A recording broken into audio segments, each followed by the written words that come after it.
皆さんごきげんよう、上川薫です。今回取り上げる話題はウクライナの戦況解説です。ここ最近のウクライナ情勢について話をするとき、ロシア軍の大攻勢があるということを皆さんにご紹介してきました。ただし、紹介してきた中において、ウクライナ軍の激しい迎撃にあって、ロシア軍の戦車や装甲車が次々と爆破し、大きな損害を受けているということもまた皆さんにお伝えしてきました。ただしそこには必ず最後に私は、このような大規模攻勢を決して侮ってはいけないという話を付け加えてきました。どのように無謀な攻撃であろうともそれが連続的に行われることによって、ウクライナ軍の方に当然に多くの死者も出ますし、また弾薬類などが消耗されれば、その補給が滞るようなことになれば、ロシア軍の前進を阻むための弾薬類などがなくなって撤退せざるを得ないといった場面も多く発生してしまうからです。しかし、今回お届けする戦況解説においてはどうやらロシア軍の攻勢、山場は過ぎたかもしれないという情報が入ってきています。今回はそうした日々行われる戦いの中においても変化が起きていることを解説していきましょう。それではウクライナの戦況マップから情勢を見ていきます。戦況解説で使う地図については戦争研究所の発表しているものを引用させてもらっています。赤く塗られている部分がロシア軍の占領している地域。そして今回主な話題は3つ取り上げていきます。まず第一に東部戦線の激戦が続いていること。そして戦況マップの外の出来事として北朝鮮の砲弾類がロシア軍倉庫に納入されていること、そしてさらには他の地域における国際状況の緊迫化、イスラエル情勢との絡みでアメリカの支援、砲弾類などについてウクライナ向けのものとはまた別にイスラエルへ向けての支援が実施されることが発表されています。東部戦線の詳細図、こちらは東北部のクピャンスク戦域。クピャンスクは交通の要衝であり、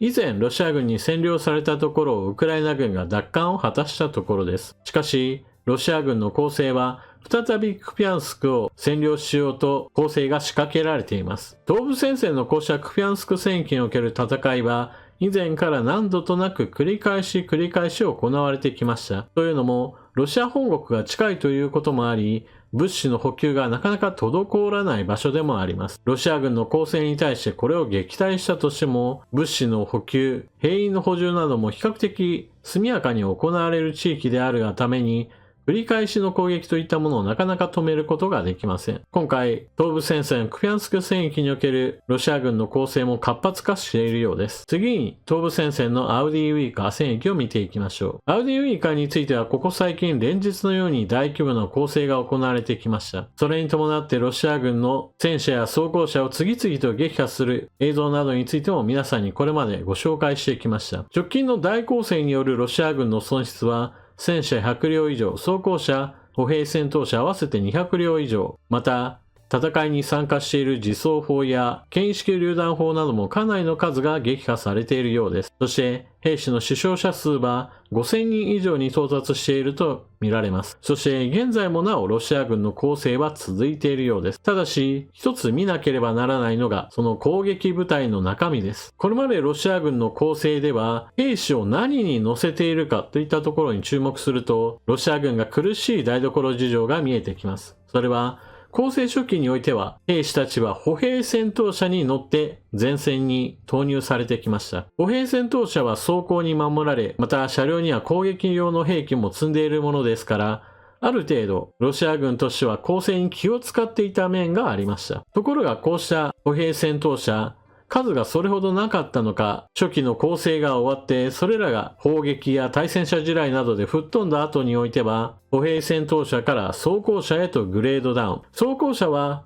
ある程度の銃撃などには耐えられますが、ソ連時代からの流れでロシア軍の装甲車は十分な防御力を持っておらず、対戦車地雷を踏めば、中に乗っている乗員が全員死ぬといったことなども頻発しました。そうやって歩兵戦闘車から装甲車へと兵士の乗っているものが変わってきているわけですが、ここ最近になってさらにその状況は悪化し、ついには装甲が全くないトラックの荷台に兵士が乗って前線へ投入されるといったことも目撃されています。装甲がないのですから当然のようにこれまでよりも防御力は基本的にないも同然で、機関銃の乱射を受ければ乗員はみんな死んでしまうといったことなども起きてしまいます。しかしそれもまだまだ状況の悪化からすれば終わりではありませんでした。ここ最近ではそうした車両に乗って前線に投入される兵士ではなく、そもそも最初から歩いて行けといった場面も少しずつ見られ始めました。車両に乗っている時と乗っていない時の差というのは当然のように最前線にたどり着くまでの時間が長くなるというのが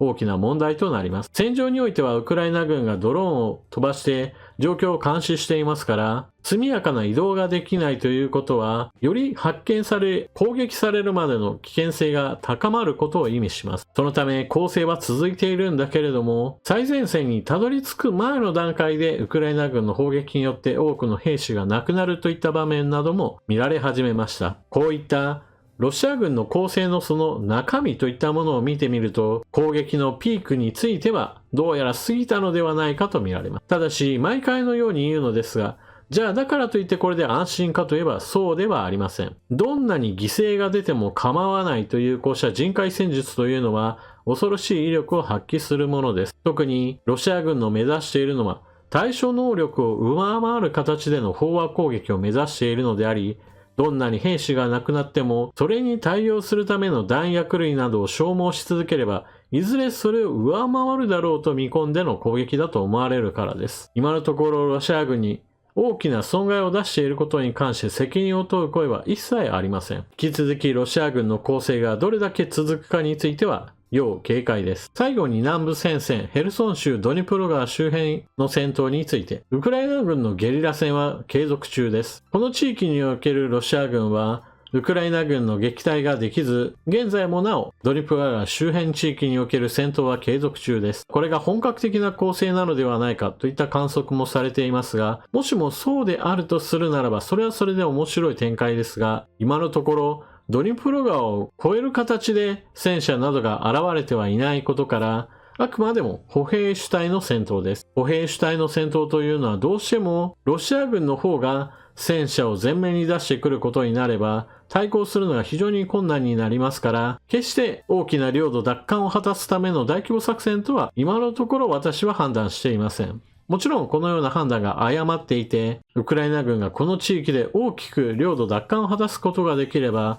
それはクリミア半島へと向かう勢いも生まれるでしょうし、また南部ザポリージャ州の背後をつくようなことにもつながるため、思いがけない展開といったものを生み出す可能性を秘めています。ただし、現状からするとそこまでの兵力を投入しているかについては疑問です。東部戦線アウディウイカの戦いにおいてはまだまだ激戦が続いています。ロシア軍による攻勢も続いていて、人海戦術という基本戦術そのものは継続中です。兵器の質がだんだんと悪くなっていることを解説しました。歩兵戦闘車に乗っていた兵士たちが装甲車へと切り替わり、それがついには装甲のないトラックへと変わり、最終的には車両に乗せてもらえない兵士たちが徒歩で突撃を強いられているという具合です。これに伴って私は攻勢の山場については過ぎ去った可能性があることを解説しました。しかし、人海戦術の真髄というのはそのように兵器の質が悪くなることではなく、攻撃をし続けることにあります。ロシア軍の方はこうした人海戦術を取ることに関して、国内事情として反戦機運が高まることにどうやら繋がっていないようなので、ここは要注意というわけです。ちなみに今回ロシアが侵略しているのはウクライナなわけですが、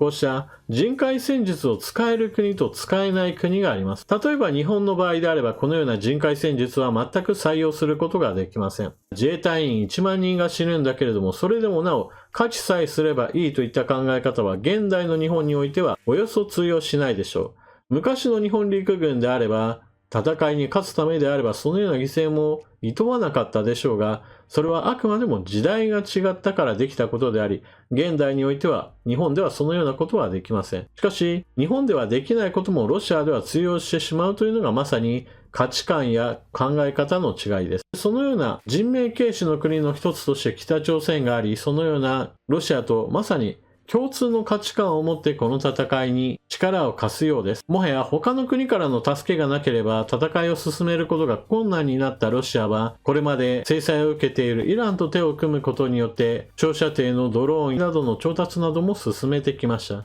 そこに今回北朝鮮が砲弾をはじめとした弾薬類などをロシアへと販売したようです。欧米の報道機関や韓国の報道機関などではこうした北朝鮮の動きを衛星写真などを元にして物資の輸送コンテナの動きを追いました。正式発表は当然のようにどこの国もしないわけですが、コンテナの数などから言って推定で30万発の砲弾を北朝鮮はロシアに売却したのではないかと言われています。そしてその先陣はすでにウクライナの戦場からほど近い軍の武器庫に納入がされ始めているようで、近いうちにそれらは実際に戦場で使用されることでしょう。ただし、北朝鮮製の弾薬類などは品質面においては製造年がかなり古く、そして品質保持もかなり怪しいものであり、ロシア軍からしてもあまり使いたくないものかもしれません。ただしそれはあくまでも現場兵士のレベルであって、軍の上層部にしてみれば不発弾率は高かろうが使いさえすればいいという考え方があるでしょう。ロシアにしてみれば北朝鮮製の砲弾類などを使うことに関して別に戸惑いはあるはずはありません。プーチン大統領は特に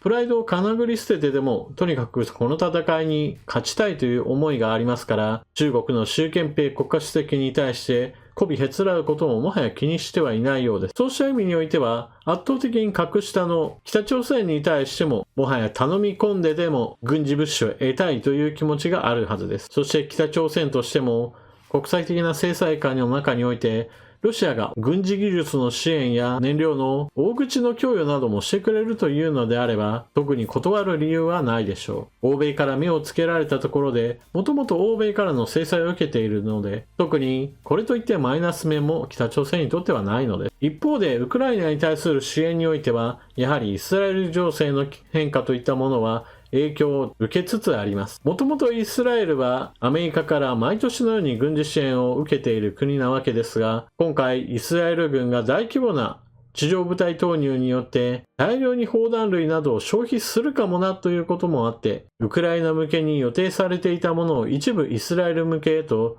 振り分けし直したようなのです。イスラム武装勢力ハマスの戦闘力から言えば、イスラエル軍が今自前で持っている兵器だけでも十分対応できると思うので、アメリカにそのような軍事支援を求めたというのは、おそらくイスラエルとしては、ハマスではなく、イスラエル北部、レバノン領内にいるイスラム武装勢力ヒズボラとの本格的な戦闘を考えているのかもしれません。イスラエル情勢の緊迫化、そして戦闘の大規模化といったものがどこまで進むかについては、今のところどんなことでも起こり得るし、どんなことでも起こらないかもしれないという予測不能の状態にありますから、今後も情勢の変化についてはよく見ていく必要があります。そしてイスラエル情勢の変化もウクライナ情勢に影響を与えるといったことを忘れてはいけません。そしてこれらの2つの今の情勢といったものは確実にアジア情勢にも効いてきます。少なくともアメリカは空母艦隊をイスラエル沖に配備するというのであれば、当然のようにアジア情勢に振り分けられる戦力というものは低下せざるを得ません。